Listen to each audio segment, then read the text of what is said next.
अस्सलाम वालेकुम नाजरीन, आप देख रहे हैं पैगाम औलिया चैनल।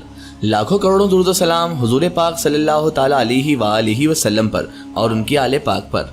नाज़रीन मोहतरम, जैसा कि आप और हम सब जानते हैं कि 2023 शुरू होने में अभी एक महीने से भी कम दिन बचे हैं और 2023 लगने ही वाला है। और 2023 का नाम सुनते ही इंसान के दिमाग में एक खबर ज़रूर आती है, वो आती है तुर्की की खिलाफत उस्मानिया की, जो कि 100 साल पहले बैंड कर दी गई थी। खिलाफत उस्मानिया किस तरह टूटी है, इसकी वीडियो भी हमने हमारे चैनल पर डाल रखी है, आप जाकर उसको भी देख सकते हैं। आपको कंसेप्ट पूरी तरीके से समझ आ जाएगा कि किस तरह तुर्की को बैन करके उसके ऊपर प्रतिबंध लगाए गए थे। और अब 2023 पर जब वो एग्रीमेंट खत्म हो जाएगा तो किस तरह तुर्की तैयारियां कर रहा है 2023 की, ये सब जानेंगे हम इस वीडियो में। तो मेरी आपसे मौदबाना गुजारिश है कि इस वीडियो को आखिर तक जरूर देखें। दोस्तों, रजब तैयब अर्दगान साहब के बारे में इस वक्त पूरी दुनिया के सारे लोग बहुत अच्छी तरीके से जानते हैं कि वो किस तरह कौम परस्त और ईमान वाले एक अच्छी शख्सियत के मालिक हैं। तो दोस्तों, आखिर तुर्की की तरफ से क्या बड़ा होने वाला है 2023 में, और आखिर क्यों दोस्तों इस्लाम के दुश्मन मुल्क जैसा कि America, Israel, France, Bulgaria, Japan, यूनान, रोमानिया और रशिया, ये सारे के सारे क्यों आखिर परेशान हो रहे हैं, और ये 2023 के आने से पहले ही आखिर तुर्की के स्टेप से क्यों डर रहे हैं। दोस्तों, इस 2023 के कंसेप्ट को समझने से पहले हमें 100 साल पीछे यानी कि 1923 में जाना पड़ेगा और एक हल्की फुल्की नजर वहां पर मारना पड़ेगी। और दोस्तों, ये कहानी शुरू होती है 1914 से, जब फर्स्ट वर्ल्ड वॉर यानी दुनिया की पहले जंग अजीम की शुरुआत हुई थी। दोस्तों, जब फर्स्ट वर्ल्ड वॉर का खात्मा हुआ था तो उस वक्त तक करोड़ों लोग अपनी जान गंवा बैठे थे। लिहाजा फर्स्ट वर्ल्ड का खात्मा होने के साथ साथ इस्लामी दुश्मन मुल्कों को ऐसा मौका मिल ही गया था कि जिससे उन्होंने मुसलमानों की सबसे बड़ी रियासत और सबसे लंबे वक्त तक चलने वाली हुकूमत, जिसको हम ओटोमान एम्पायर यानी खिलाफत उस्मानिया के नाम से जानते हैं, उसको आखिर क्यों खत्म कर दिया गया। लिहाजा इतनी बड़ी रियासत और इतनी बड़ी मजबूत हुकूमत को इतना आसान नहीं था इन दुश्मनाने इस्लाम के लिए। इसीलिए इन्होंने 1914 के पहले से ही साजिशें रचना तो शुरू कर दी थी।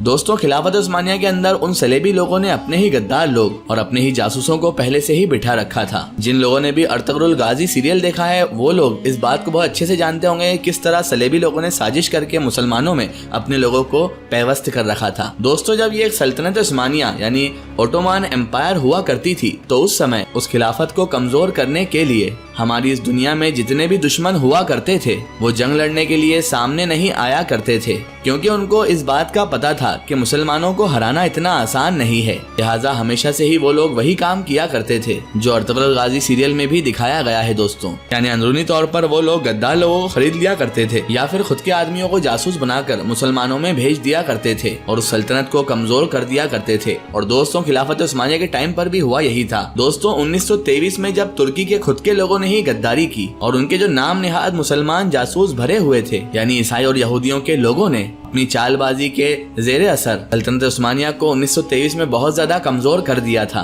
और नतीजतन उन इस्लामी दुश्मनों को ये मौका मिल ही गया था कि जिसका इनको सैकड़ों सालों से और बेताबी से इंतजार था। लिहाजा उन लोगों ने तुर्की के कमजोर होने पर, खिलाफत उस्मानिया के कमजोर होने पर उनके सामने शर्तें रखना शुरू कर दी थी कि अगर ये अपनी और अपने लोगों की अमनी सलामती चाहता है तो हम जो कहते हैं उसे मानने के लिए तुम लोग तैयार हो जाओ।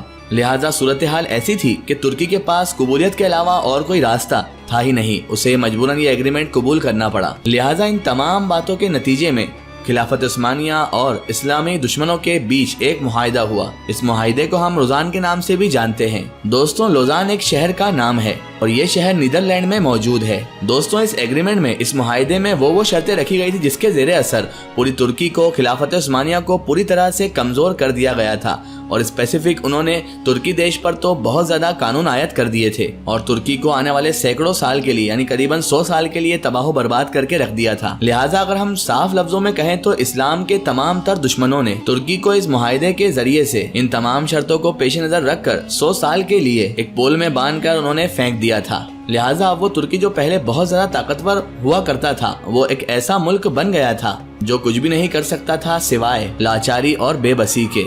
दोस्तों, इस मुआहिदे में जो शर्तें रखी गई थी उसकी हल्की फुल्की जानकारी हम आप लोगों को अब बताते हैं। दोस्तों, इस मुआहिदे की शर्तों में सबसे पहली शर्त ये थी कि खिलाफत उस्मानिया के पूरे कंसेप्ट को ही खत्म कर दिया जाए और उसकी जगह तुर्की को एक सेक्युलर तुर्की करार दे दिया गया, यानी वो मुसलमानी देश से सेक्युलर देश बनकर रह गया था। इसके अलावा दोस्तों, खिलाफत उस्मानिया में जितने भी कंट्रीज, जितने भी देश आया करते थे, जैसा कि सऊदी अरब, लबनान, जॉर्डन, यमन, मिस्र, ईरान, इराक, फिलिस्तीन और यूरोप के कुछ कंट्रीज हुआ करती थी दोस्तों। इसमें से इस शर्त के अनुसार सबको आजाद कर दिया गया और सबको अलग अलग कंट्रीज बना दिया गया और सब लोगों ने फिर अपना अपना मुल्क अलग अलग भी बसा लिया। लिहाजा इसी की वजह से तुर्की के आखिरी खलीफा सुल्तान अब्दुल हमीद उनके खानदान के साथ तुर्की से बाहर निकाल दिया गया था, ताकि ये लोग फिर से आवाम के साथ मिलकर सेक्युलरिज्म के खिलाफ बगावत ना कर सकें। लिहाजा उनको बाहर निकालने के बाद और बहुत सारी शर्तें भी लागू कर दी गई, जिन शर्तों में दोस्तों कुछ शर्तें इस तरह की थी।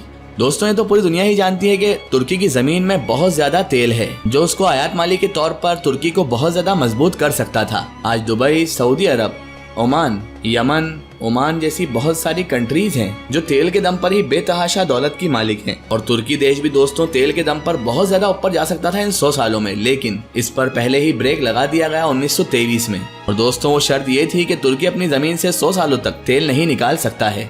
दोस्तों इसके अलावा तुर्की की एक अपनी बंदरगाह है जो रशिया और यूरोप में जाकर मिलती है, जिसमें बिजनेस यानी तिजारत के तौर पर रोज के हजारों जहाज का यहाँ से आना जाना लगा रहता है दोस्तों। यानी रोज वहाँ से पानी वाले जहाज ढेरों सारे गुजरते हैं। लिहाजा दोस्तों दुश्मनान इस्लाम ने इसको तुर्की के अपने हक से ही बाहर कर दिया। यानी तुर्की के ऊपर ये कानून लगा दिया गया कि जो बंदरगाह है जो तुर्की की अपनी मिल्कियत थी, ये अब पूरी दुनिया की मिल्कियत है 100 सालों तक। लिहाजा तुर्की अब 100 सालों के लिए इस बंदरगाह से कोई भी टैक्स वसूल नहीं कर पाएगा। और इस तरह की ढेरों मारी शर्तें तुर्की पर रखी गई थी, जिसकी वजह से तुर्की को कमजोर किया गया था दोस्तों। मगर दोस्तों अल्हम्दुलिल्लाह अब 2023 में ये सारी शर्तें और ये सारे प्रतिबंध जो तुर्की पर 1923 में लगाए गए थे, ये खत्म होने वाले हैं। यानी 2023 अब एक ऐसा साल होगा कि जिसके बाद से तुर्की अपनी जमीनों में से तेल भी निकाल सकेगा और दुनिया की सबसे बड़ी बंदरगाह से टैक्स भी वसूल कर सकेगा दोस्तों। और इसकी वजह से दोस्तों तुर्की अपनी जीडीपी और इकोनॉमी को बहुत ज्यादा ही ऊपर ले जा भी सकता है दोस्तों। और इस तरह दोस्तों तुर्की अपनी खिलाफत उस्मानिया को दोबारा भी कायम कर सकता है। लिहाजा दोस्तों 2023 में क्या मामला सामने आने वाला है, इसका अंदाजा तो आप इन सब बातों से आसानी से लगा ही सकते हैं कि तुर्की के सदर जनाब रजब तैयब अर्दगान साहब अपनी तकरीरों में, अपनी स्पीच में अक्सर एक बात बहुत ज्यादातर किया करते हैं दोस्तों कि 2023 के बाद तुर्की पहले जैसा तुर्की नहीं रहेगा, बल्कि तुर्की तो अब ऐसा तुर्किस्तान बनेगा जो 100 साल पहले तारीख में हुआ करता था। और लिहाजा हम सभी जानते हैं कि खिलाफत उस्मानिया की क्या तारीख रही है।